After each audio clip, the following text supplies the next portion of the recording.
Hello, good morning, शुभ सकाळ. तर मग सगळ्यांचाच प्रश्न असा असतो की रात्रीची कामे कशी आवरून घ्यावीत, म्हणजे जेणेकरून आता सध्या थंडी आहे आणि सकाळी उठल्यानंतर आपल्याला भांडे घासणे, किचन कट्टा साफ करणे, गॅस घासून घेणे ह्या गोष्टी उठल्या उठल्या करायला नको वाटतात.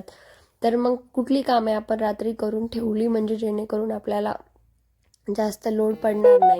आणि बऱ्याच जणांचं असं असतं की सकाळी लवकर उठल्यावर किंवा रात्री पण जेवण केल्याच्यानंतर त्यांना काम करू वाटत नाही किंवा जास्त थंडी होते तोपर्यंत, किंवा मुलं आपल्याला करू देत नाहीत, जवळ झोप म्हणतात किंवा मला झोपी घाल, ह्या गोष्टी असतात. तर आपली कामे लवकर आटपावी म्हणून आपण लगे कुठले कामं केली पाहिजे आणि कशी केली पाहिजे आपण आजच्या ब्लॉगमध्ये पाहूयात. तर चला मग.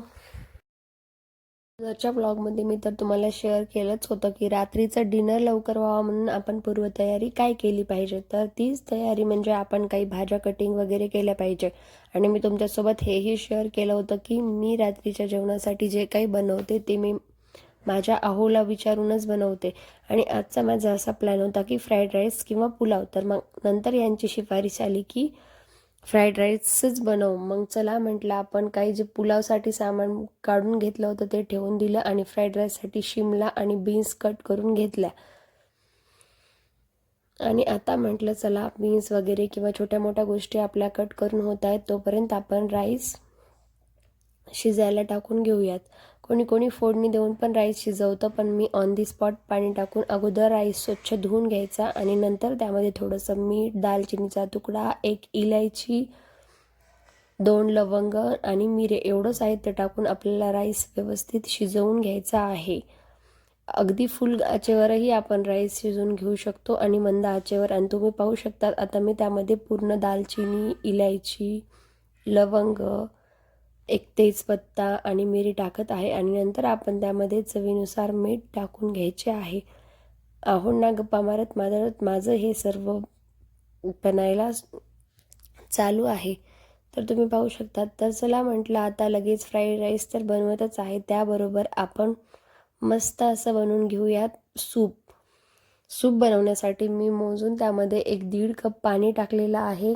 आणि नंतर मग लगेच मीही पाणी पिऊन घेतलं. बऱ्याच गृहिणीचं असं होतं की आपण स्वयंपाक किंवा कुठलं काम करत असलो तर आपल्याला स्वतःला वेळ अजिबात भेटत नाही. असं तर बरेच जण म्हणतात उभा टाकून पाणी पिऊ नये, पण काय करणार, न पिल्यापेक्षा उभा टाकून का होईना पिलेलं बरं. आणि बऱ्याच वेळा आपल्याला असं होतं की पाणी प्यायला सुद्धा वेळ नसतो. आणि मी तुम्हाला म्हटलंच होतं की कामं कशी आटपावी. तर हां, आपण जेव्हा कुठली कटिंग किंवा काही गोष्टी करतो तर त्याचा जो पसारा किंवा कचरा पडतो तर तो कचरा लगेच उचलून आपण डस्टबिनमध्ये टाकला तर आपलं काम वाढणार नाही किंवा किचन कटा साफ करता वेळेस त्या गोष्टी सेल दिसणार नाहीत. तर अशा पद्धतीने आपण छोट्या मोठ्या गोष्टीकडे लक्ष दिलं तर आपलं काम नक्कीच आवरायला मदत होईल. तर तुम्हाला म्हटलंच होतं की आता आपण सूप बनवणार आहोत. त्यासाठी मी 1.5 कप पाणी अगोदरच ठेवलेलं होतं. नंतर मी त्यामध्ये आता सूप टाकत आहे. मी काही सूपला बाकी एक्स्ट्रा भाज्या ॲड करून सूप नाही करत आहे. डायरेक्ट ऑन दी स्पॉट पाण्याला उकळी येऊ द्यायची आणि नंतर त्यामध्ये आपली ही मंचाव सूपची 1 पॅकेट टाकून द्यायची व परत त्याला 1 उकळी येईपर्यंत मस्त शिजवून घ्यायचं. आता सध्या थंडी आहे तर मुलांसाठी अतिशय उत्तम हे आणि खूप जास्त पौष्टिक सूप आपण मुलांना दिलं पाहिजे. जर आपल्याला शक्य झालं किंवा तुमची मुलं जर पीत असतील तर तुम्ही घरच्या पालेभाज्यांपासून सूप बनवून दिलेलं तर खूप छान. पण जर तुम्हाला जमत नसेल किंवा तुमच्या मुलांना हेही आवडत असेल तर तुम्ही हेही सूप तुमच्या मुलांना नक्कीच देऊ शकतात. इकडे माझं सूप बनवायला सुरू आहे आणि तिकडे माझा राईस शिजत आहे. जवळपास फ्राईड राईसची पूर्ण तयारी झालेली आहे. आता मस्त गरमागरम सूप आहोंना प्यायला देते आणि मी फ्राईड राईसला छान अशी फोडणी देते. तर बघा, इतकं सोपं असतं. आणि आपण काय करतो, बऱ्याच वेळा कामाची घाई आहे म्हणून जर काही सूप आपण काय करतो बऱ्याच वेळा सूप वगैरे किंवा अशा काही गोष्टी बनवल्या तर तिथली पॅकेट्स वगैरे तिथेच टाकतो. तर असं नाही, आपण त्या गोष्टी जागच्या जागी किंवा वेळोवेळी डस्टबिनमध्ये टाकल्या तर आपला जास्त पसारा पडणार नाही आणि आपल्याला रात्रीची कामे आवरण्यासाठी किंवा आपला किचन कट्टा किंवा हे सर्व फ्लोअर साफ करण्यासाठी कमी वेळ लागेल. तर अशा पद्धतीने काहीसं आपण आपलं रुटीन ठेवायचं आहे जेणेकरून आपल्याला रात्रीची कामे आवरण्यासाठी मदत होईल. तर त्यातली ही एक टिप्स नक्कीच असू शकते. तर आता आपला सूप बनून तयार आहे. गॅसचं बटन बंद करूयात आणि सूपला छान असं बाउलमध्ये ट्रान्सफर करून आपण सूपची मज्जा घेऊयात.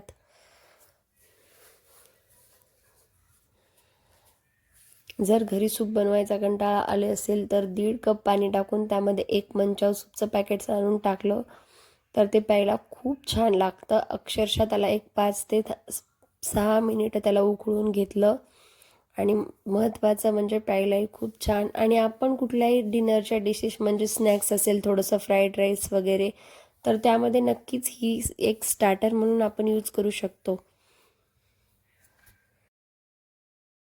नंतर मग मी बाउलमध्ये छान असं सूप ट्रान्सफर केलं आणि आहोला मस्त प्यायला दिलं.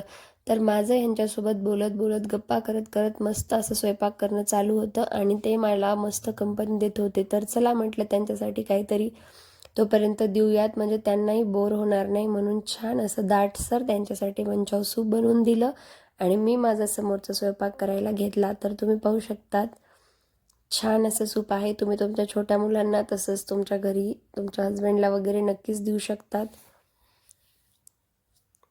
सूप झालं, सूप थंड होत आहे तोपर्यंत म्हटलं चला गाळणीमधून राईस पण आपण गाळून घेऊयात, जेणेकरून राईस अगदी चिकट होणार नाही आणि थंड पण होईल आणि आपल्याला फ्राईड राईस बनवण्यासाठी मोकळा मोकळा राईस होईल. राईस थंड होत आहे तोपर्यंत म्हटलं चला आता आपण फ्राईड राईसला फोडणी देऊन घेऊया. तर कढईमध्ये तेल टाकून घेतलं, नंतर त्यामध्ये जिरे टाकले आणि आता बाकी पूर्ण सामान टाकत आहे. तर पुलावच्या हिशोबाने मी सामान कट केलेलं होतं. तर आता फ्राईड राईसचा प्लॅन झालेला आहे, तर म्हटलं चला अजून थोडंसं बारीक बारीक कट करून घेऊयात. तर गाजर आणि गोबीलाही बारीक बारीक कट करून घेतलेलं आहे, कारण मी गाजर, गोबी आणि बऱ्याचशा अशा गोष्टी अगोदरच कट करून ठेवल्या होत्या. कांद्याची पात पण आपण फ्राईड राईसला टाकायची आहे, जेणेकरून फ्राईड राईसला खूप छान टेस्ट येईल.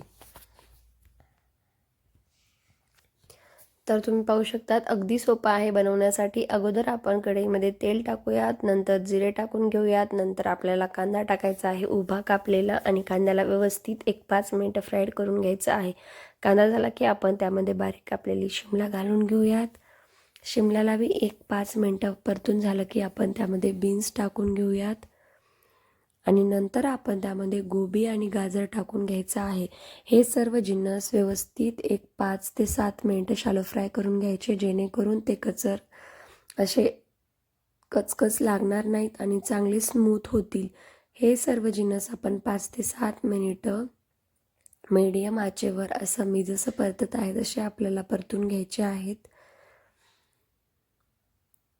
तर एवढं सोपं असतं फ्राईड राईस बनवणं. हल्लीच्या सगळ्यांनाच फ्राईड राईस आवडायला लागला आहे, पण प्रत्येकाचं एकच ट्रेंड झालं आहे की फ्राईड राईस किंवा शेजवान राईस असं काही खाऊ वाटलं की आपण सरळ कॅफेत जातो आणि कॅफेतल्या अनहेल्दी गोष्टी खाण्यापेक्षा मला असं वाटतं की त्याच गोष्टी आपण घरी नक्कीच बनवू शकतो. आता आपण त्यामध्ये थोडंसं मीठ ॲड करूयात, नंतर आपण त्यामध्ये थोडंसं शेजवान चटणी ॲड करूयात आणि अगदी 1 वाटी जर कांद्याची पात कापली असेल तर आपल्याला अर्धी वाटी कांद्याची पात त्यामध्ये टाकून घ्यायची आहे आणि किंचित लाल तिखट टाकायचं, कारण शेजवान चटणी पण बऱ्यापैकी तिखट असते. आणि आता आपण त्यामध्ये वाफाळून घेतलेला राईस टाकून घेऊयात. छोटी मुलं खाणार असतील तर राईसला बराच वेळ शिजवून घ्यायचे. तसाही फ्राईड राईस बनतो, असं नाही की कचरच पाहिजे. आपण जर तसाच ठेवला तर मोठ्यांना खाता येईल, पण छोट्या मुलांना नाही जमणार, त्यामुळे थोडासा छान शिजला तरी चालतो. तर अशा प्रकारे मी छान असा फ्राईड राईस बनवून घेतला आणि जी थोडीशी कांद्याची पात राहिली होती ती आपल्याला वरून टाकून घ्यायची आणि व्यवस्थित मिसळून घ्यायची आहे. 2 मिनिट व्यवस्थित मिसळून झाले की आता आपण कढईवर झाकण ठेवूयात आणि त्याला 1-5 मिनिट छान वाफाळून घेऊयात. तर अशा प्रकारे आपला मस्त असा फ्राईड राईस वगैरे बनवून झालेला आहे. तो वाफळत आहे तोपर्यंत म्हटलं चला जेवढी आपली भांडी पडलेली आहेत तेवढी भांडी आपण घासून घेऊयात. तर अशा पद्धतीने आपण कुठलीही भाजी किंवा रात्रीच्या डिनरसाठी काही करतोय ते वाफळत आहे तोपर्यंत आपली जेवढी काही पडलेली आहेत तेवढी भांडी जर आपण घासून घेतली तर आपल्याला एवढा लोड पडणार नाही आणि अशा प्रकारे आपले रात्रीची कामे आवरू शकतो. आणि जर आपण भाजीचा वेट करत बसलो तर तेवढा वेळ आपण फोन पाहणार किंवा काहीतरी टाईमपास करणार, तर हे टाईमपास करण्यापेक्षा आपण जर तीच भांडी घासून ठेवली तर परत डिनरची भांडी थोडी पडणार आणि ती झटपट होऊन जातील. तर आपल्या मुलांनाही आपल्याला वेळ देता येईल आणि जेवायला झालं की लगेच त्यांना खायलाही घालता येईल. तर अशा प्रकारे मी लगेच माझे भांडेही घासून घेतली. तर अशी मी माझी कामे आवरून ठेवते, जेणेकरून मला माझ्या मुलाला जास्त वेळ देता येईल. तर असं काहीसं माझं नियोजन असतं. तर कसा वाटला माझा व्लॉग कमेंट करून नक्की कळवा.